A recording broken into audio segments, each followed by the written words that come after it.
ஏழை சிறாருக்கு உதவுவோம்.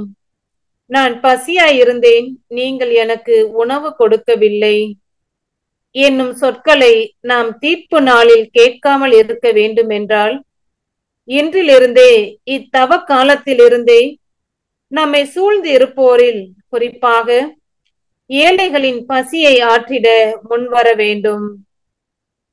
தங்களது வருமானத்தில் ஒரு விழுக்காடாவது ஏழைகள் அல்லது வறிய மாணவ மாணவியரின் கல்விக்காக கொடுக்க முயற்சிப்போம். அல்லது மொத்தமாக சேர்த்து வைத்து ஒரு நாள் ஒரு மாணவனுக்காவது கொடுப்போம். பிறருக்கு உதவும் போது நமது உள்ளத்தில் ஒரு இனம் புரியாத தெய்வீக மகிழ்ச்சி உருவாகும். என்றும் மனதில் அம்மகிழ்ச்சி மறையாமல் இருக்கும். மறைவாய் செய்த நற்செயலை காணும் இறைவன் உங்களுக்கு அமுக்கி குலுக்கி சரிந்து விழும்படி நன்றாய் அளந்து உங்கள் மடியில் போடுவார்கள் என்று விவிலியத்தில் இறைவன் கூறுகின்றார். நற்செய்தியில் வரும் லாசரும் செல்வரும் என்னும் அழகான ஓமை கதை பல செய்திகளை தன்னிலே கொண்டிருக்கின்றது.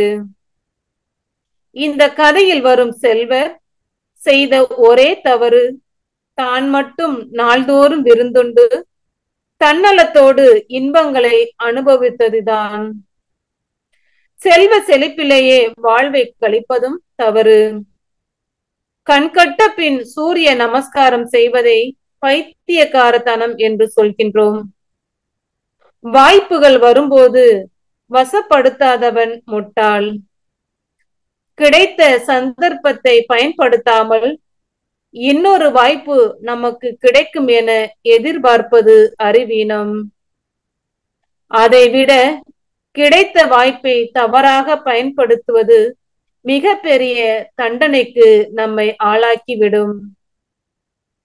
நம்மில் பலருடைய நிலை இதுதான். இந்த பணக்காரன் இப்படித்தான் கிடைத்த வாய்ப்பை பயன்படுத்தவில்லை, தவறாகவும் பயன்படுத்தினான்.